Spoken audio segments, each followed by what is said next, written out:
सरकार एलजी की है और वो लोग गए एलजी के पास, उन्होंने अपनी जो डिमांड थी वो वहाँ दी और मैं समझता हूँ कि एलजी ने उसको अपने ढंग से एग्जामिन किया होगा, जहाँ उन्होंने पहले से ही ये जो कैलेंडर था इसको डिसाइड किया होगा। उस समय जब हमारी सरकार बनती है तो मैं समझता हूँ कि इस डिमांड को ज़रूर हम मद्देनजर रखेंगे और इसको पूरा करने की कोशिश करें। जम्मू कश्मीर की सरकार ने 2022 का कैलेंडर इशू किया और उस कैलेंडर में छुट्टियों का तो नाम है लेकिन महाराजा हरि सिंह के जन्मदिन के ऊपर छुट्टी मिलेगी, उसका वादा भारतीय जनता पार्टी की यूटी अध्यक्ष ने भी किया था, वो छुट्टी अभी तक नहीं मिली है। उसके अलावा डीलिमिटेशन और डीलिमिटेशन के साथ में सुप्रीम कोर्ट के ऊपर टिप्पणी की है पूर्व मुख्यमंत्री और नेशनल कॉन्फ्रेंस के उपाध्यक्ष उमर अब्दुल्ला ने। मेरे साथ इस वक्त भारतीय जनता पार्टी के पूर्व उपाध्यक्ष और इस समय सांबा के सह प्रभारी नारायण सिंह जी हैं। नारायण सिंह जी, मुझे सबसे पहले तो ये बताइए कि आपके भारतीय जनता पार्टी के यूटी अध्यक्ष रविंद्र रैना ने राजपूत सभा का एक प्रोग्राम हो रहा था, उसमें गए, वो एक विरोध रैली निकाली थी, उसमें गए, उसमें कहा उन्होंने कि महाराजा हरि सिंह के जन्मदिन पर छुट्टी होगी, इसका वादा मैं आपसे करता हूँ। कल कैलेंडर इशू हुआ, छुट्टी उसमें नहीं है।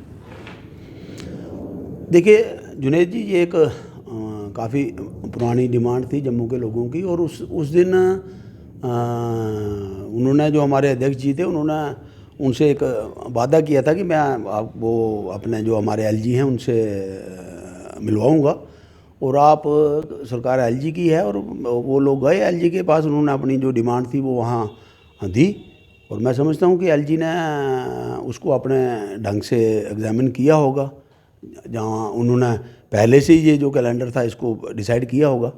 तो वो जो डिमांड उस समय उन्होंने एलजी से मिलने की थी, वो एलजी से उनको मिला दिया गया। हमारे अध्यक्ष जी ने जो वहाँ कहा था, तो जो छुट्टी की अनाउंसमेंट थी वो एलजी ने करनी थी, तो किन कारणों से वो नहीं कर पाए, ये वो बेटर जो मौजूदा जो हमारी सरकार है, जो हमारे एलजी हैं, वो बता सकते हैं इस पर। तो मुझे बताइएगा कि क्या आप ये कहने की कोशिश कर रहे हैं कि जब भारतीय जनता पार्टी की अगर जम्मू कश्मीर में सरकार बनती है तो आप इस पर विचार करेंगे? देखिए, उस समय इस पर विचार होगा, जब हमारी सरकार बनेगी तो इस पर ज़रूर विचार होगा और उस समय हम देखेंगे कि जितनी भी ये छुट्टियां इनको कैसे रिव्यू किया जाता है और जब ये उस समय जब हमारी सरकार बनती है तो मैं समझता हूँ कि इस डिमांड को ज़रूर हम मद्देनजर रखेंगे और इसको पूरा करने की कोशिश करेंगे। अच्छा, मुझे एक चीज़ और बताइएगा कि आप एक लंबे समय से आंदोलन लड़ते आए हैं, राजपूत सभा के भी आप अध्यक्ष एक लंबे समय तक रहे और महाराजा हरि सिंह की बात जो है वो हमारी हिस्ट्री की किताबों में हो, डोगरा डायनेस्टी को लेकर जो है हमारे बच्चों को इतिहास पता चले, उनका ये सारी कोशिशें होती रहीं और उसका नतीजा ये है कि आप किताबों में कुछ कुछ डोगरा डायनेस्टी को लेकर और डोगरा राज को लेकर कुछ कुछ पढ़ने को मिल रहा है। आपसे समझना चाहूँगा ये कि आपने अपने कार्यकाल में जब कोशिशें की तब सरकारों का इन तमाम कोशिशों के प्रति रवैया कैसा था? देखिए, ये आपको पता ही है कि जब महाराज साहब को ये स्टेट छोड़नी पड़ी और किन हालातों में ये स्टेट उनको छोड़नी पड़ी और उसके पीछे कारण क्या थे, कौन कौन सी सरकारें थी, ये मैंने बहुत बार इस पर बात की है। ये लोग भी जानते हैं कि पिछले 72 सालों से जिस ढंग से इन्होंने सरकारें चलाई हैं, चाहे वो दिल्ली की सरकार थी, चाहे वो हमारी उस समय की जो हमारा प्रदेश थी वहाँ की सरकारें थी, वो जिस ढंग से उन्होंने बिहेव किया महाराजा हरि सिंह जी के साथ, वो आप सबके सामने हैं। और उसके बाद क्या हुआ, उसके बाद भी आपको मालूम है। आप देख लीजिए, महाराजा गुलाब सिंह जी का जो स्टैचू आज जो अमर म्यूज़ियम है उसके बाहर जो लगा हुआ है, ये डॉक्टर करण सिंह जी ने उस समय ये स्टैचू तैयार किया था कहीं चौक में लगाने के लिए। उस समय की जो सरकारें थी उन्होंने उस समय स्पेस नहीं दी वो स्टैचू लगाने के लिए। अब समझ लें, इससे आप ये समझ सकते हैं कि कितनी ज़्यादा ये हमारे साथ डिस्क्रिमिनेशन जो हमारे रूलर्स थे उनके साथ इन्होंने की। फिर उसके बाद उन्होंने क्या किया, ये जो स्टैचू है जो अमर म्यूज़ियम के बाहर जो लगा हुआ है, ये वो स्टैचू है। अच्छा, ये कहीं किसी चौक में लगना था? बिल्कुल ये किसी चौक में लगाने के लिए ये स्टैचू बनाया गया था, लेकिन उस समय जो नेशनल कॉन्फ्रेंस और ये जो सरकार थी उस समय, उन्होंने नहीं स्पेस दी, कहीं भी रोटरी पे जगह नहीं दी और ये स्टैचू हमें वहाँ लगाना पड़ा। वो महाराजा जो हमारे डॉक्टर करण सिंह जी हैं, ये स्टैचू वहाँ अमर म्यूज़ियम में लगाना पड़ा। ये हिस्ट्री है। नारायण सिंह जी, मुझे एक चीज़ और बताइएगा कि सरकार में कुछ लोग कुछ जगहों पर इस पर भी बातचीत और चिंतन मंथन चल रहा है कि महाराजा गुलाब सिंह ने इस जम्मू कश्मीर राज्य को बनाया था। जम्मू कश्मीर राज्य उस वक्त गिलगित बल्तिस्तान तक एक्सटेंड हुआ, सब कुछ हुआ, ये महाराजा गुलाब सिंह और उसके बाद के उनके वंशजों के समय में, कार्यकाल में हुआ। एक वर्ग वो भी है जो ये कहता है कि महाराजा हरि सिंह चूंकि उनके परिवार से ही आते थे, उनकी जगह अगर महाराजा गुलाब सिंह के जन्मदिन पर छुट्टी जम्मू कश्मीर के लोग जम्मू कश्मीर में हो तो वो ज़्यादा बेहतर है और ज़्यादा एक्सेप्टेबल होगा। वो देखिए जुनैदी, ये तो पक्की बात है। देखिए हमने जब ये डिमांड उभरी, महाराजा हरि सिंह जी की छुट्टी की ये डिमांड उभरी, तो उसके कारण क्या थे? ये हम कोई भी हम जब डिमांड रखते हैं सरकार के पास तो उसके कोई कारण होते हैं। तो उस समय ये कारण था कि जब महाराजा हरि सिंह जी जब हमारी पावर जो ट्रांसफ़र हुई, जब सेशन साइन हुआ और उसके बाद जो पावर ट्रांसफ़र हुई और जिस ढंग से महाराजा हरि सिंह जी के साथ बिहेव किया गया, और ऐसे महाराजा वो थे जो न्यायप्रिय महाराज थे और उन्होंने पूरा जस्टिस दिया पूरी स्टेट को, और उसके बाद 47 के पास जिस ढंग से उनके साथ बिहेव किया गया, और जब पावर ट्रांसफ़र हुई और शेख मोहम्मद अब्दुल्ला जब पावर में आए तो उनके जन्मदिवस पर छुट्टी घोषित की गई। और 13 जुलाई का जो एक वाक़या था, आपको पता है कि 13 जुलाई में क्या हुआ उस समय? आज भी आप देखें, अगर कोई भी एजिटेशन होती है और जब लोग कानून को अपने हाथ लेते हैं और सरकार, जो भी उस समय की सरकार होती है, वो लोगों की जान और माल की रक्षा के लिए वो बल प्रयोग करते हैं। चाहे उस बल प्रयोग में अगर किसी की जानें जाती हैं तो उसके बाद आप उनको शहीदी का दर्जा दे देते हो, तो ये बहुत गलत बात है। और मैं समझता हूँ कि इन्होंने ऐसे ही किया। वो 13 जुलाई को भी महाराजा हरि सिंह जी के साथ जोड़कर देखा गया और उस दिन को भी इन्होंने शहीदी दिवस के तौर पर मनाना शुरू किया और उस दिन भी इन्होंने छुट्टी घोषित कर दी। और जो हमारा विलय दिवस था 26 अक्टूबर को, जो हमारा हरि सिंह जी ने इंस्ट्रूमेंट ऑफ असेशन साइन किया, और उसके बाद हमारा जो पूर्ण विलय, हमारी जो स्टेट थी पूर्ण विलय उसका भारत के साथ हुआ। और उसके बाद भी इन्होंने क्या किया, उस जो 26 अक्टूबर का जो विलय दिवस पर भी ये क्वेश्चन मार्क लगाती थी ये सरकारें। आपने देखा उमर जी का बयान उस पर कैसा आता था कि ये पूर्ण विलय नहीं है। हमारे फारूक अब्दुल्ला और उस पर कैसे कैसे बयानबाजी करते थे। तो मैं समझता हूँ कि ये सारी जो चीज़ें थी जो महाराजा हरि सिंह जी के मान और सम्मान के साथ जोड़कर देखी जाती थी। और जब ये अभी पिछले 2 साल पहले जब कैलेंडर इशू हुआ तो उसमें शेख मोहम्मद अब्दुल्ला की छुट्टी कैंसिल हुई और उसके बाद 13 जो हमारी जुलाई की छुट्टी कैंसिल हुई और 26 जो अक्टूबर था विलय दिवस पर छुट्टी घोषित की गई। और ये जो सारी चीज़ें थी ये महाराजा हरि सिंह जी के मान और सम्मान के साथ जुड़ती थी। इसलिए हमने उस समय ये डिमांड थी कि महाराजा हरि सिंह जी की जन्मदिवस पर छुट्टी होनी चाहिए। तो अभी आप देखें कि अगर ये सारी चीज़ें हुई हैं, ये भी मौजूदा सरकार के समय में हुई हैं। और अभी महाराजा गुलाब सिंह जी की आप बात करते हैं, देखिए कोई भी हमारा प्रदेश हो, कोई देश हो, कोई ऑर्गेनाइजेशन हो, कोई भी संस्था हो, वो उसका कोई ना कोई फाउंडर होता है और उसका नाम चलता है काफ़ी देर तक। जितनी देर वो समाज चलता है, जितनी देर वो ऑर्गेनाइजेशन चलती है और उस फाउंडर का नाम चलता है। हमारी जो स्टेट के फाउंडर महाराजा गुलाब सिंह जी थे। अब देखिए, जैसे मैंने पहले आपसे जिक्र किया कि डॉक्टर कर्ण सिंह जी ने उनका बहुत ही एक भव्य स्टैचू जो तैयार किया था, तो उस समय की जो मौजूदा सरकार थी उन्होंने उनको कहीं लगाने के लिए स्पेस नहीं दी, क्योंकि जो भी रोटरी है जहाँ ये स्टैचू लगते हैं, ये सरकार की उसमें भागीदारी होती है और सरकार उसको परमिशन देती है। तो उस समय सरकार ने वो स्टैचू लगाने की परमिशन नहीं दी। आप देख लीजिए, आप इसकी जानकारी और भी कहीं से ले सकते हैं। और वो जो स्टैचू था वो अमर म्यूजियम के बाहर आज भी लगा हुआ है, आप जाकर वहाँ देख सकते हैं।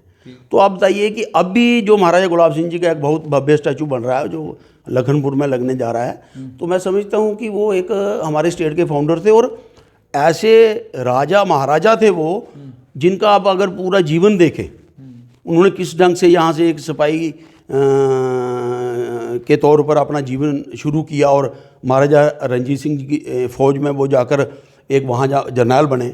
और उसके बाद जब उनको यहाँ उनका राज्याभिषेक हुआ यहाँ पोता में, अखनूर में, और उसके बाद किस ढंग से उन्होंने पहले अपनी इस पूरी स्टेट को कंसोलिडेट किया।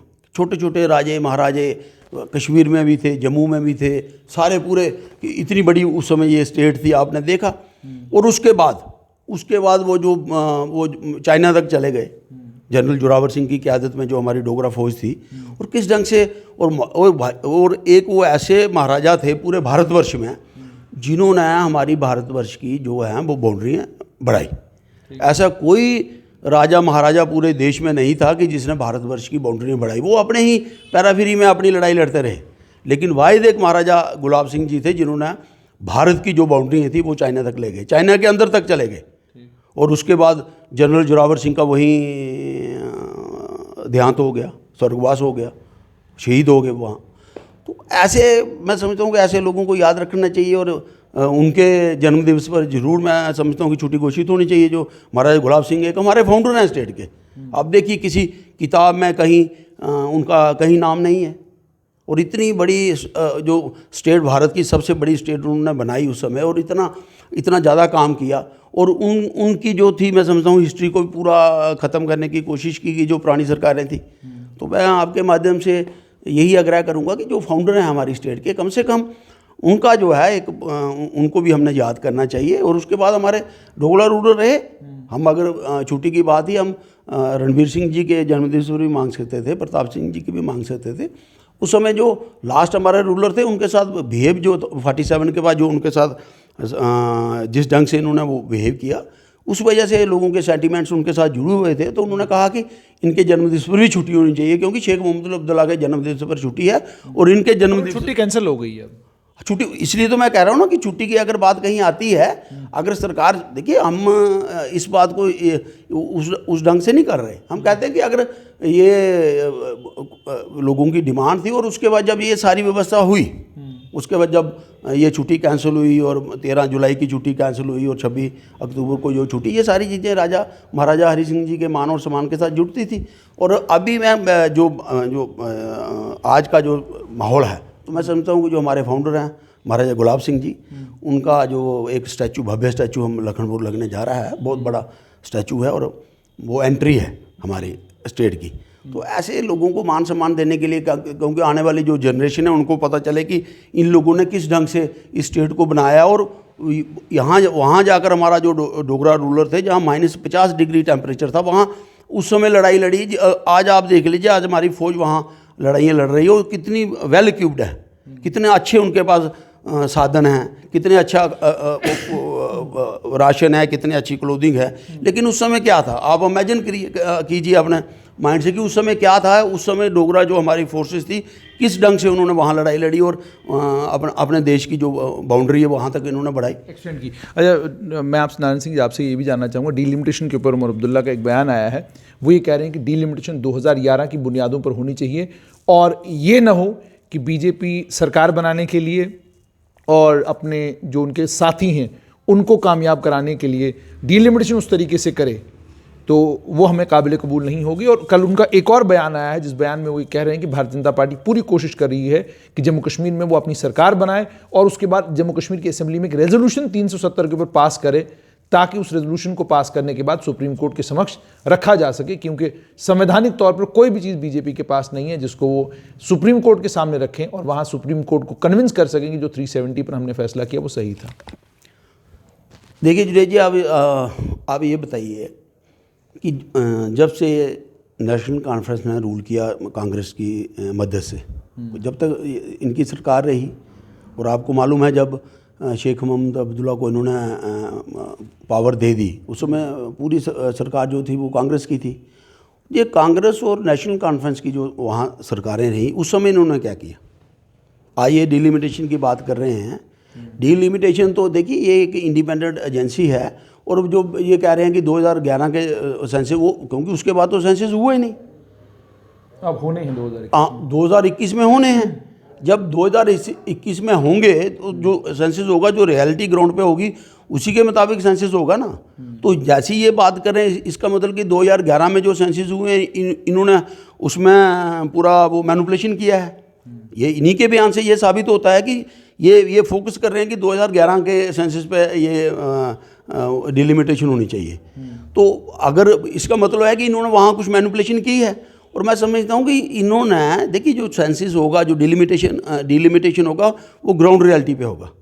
अब आप आंकड़े कहीं बाहर से उठा कर नहीं लाओगे, जो ज़मीनी सतह पे जो आंकड़े होंगे उसी आधार पर और एक जो एक सेट इनका फॉर्मेट है, डिलिमिटेशन एक इंडिपेंडेंट एजेंसी है, उस पर सब इसमें क्या होगा, टेरेन कहाँ है, पॉपुलेशन कहाँ है, एरिया किस में ज़्यादा है, ये सब चीज़ें उसमें आएंगी।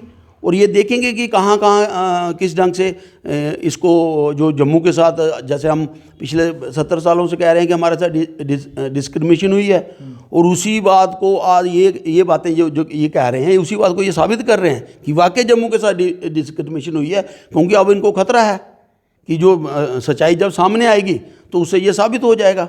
तो इसलिए इनमें ये बौखलाहट है कि जो इन्होंने किया है पिछले 70-72 सालों से जम्मू के साथ, वो अभी सच सामने आने वाला है। और जब सच सामने आएगा तो ये सब लोग इनका पर्दाफाश होगा। तो इसलिए ये ऐसे बयानबाजी कर रहे हैं। तो मैं समझता हूँ कि जो भी होगा, हमारी पूरी जो जम्मू यूटी जो अभी हमें जम्मू यूटी क्यों बनानी पड़ी, इन्हीं लोगों की वजह से जो हमारा ये हाल हुआ है। जो अब ये कहते हैं अगर इन्होंने ये यूटी बना दी, उसका कारण क्या है?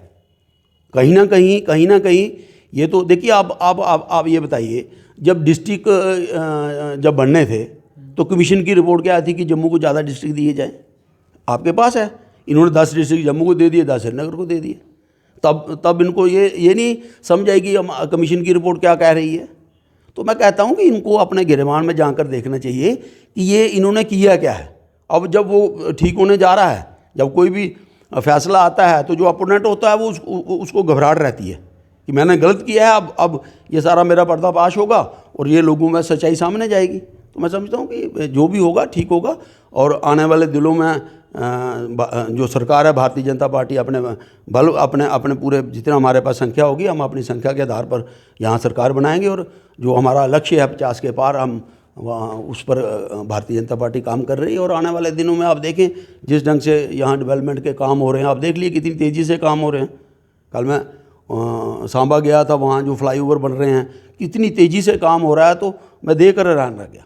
और आगे धीरे धीरे जिस ढंग से ये सारी व्यवस्था ठीक होने वाली है, जैसे इन्होंने पूरा सिस्टम को ख़राब किया था, ये सिस्टम धीरे धीरे ठीक होकर लोगों को भी महसूस होगा।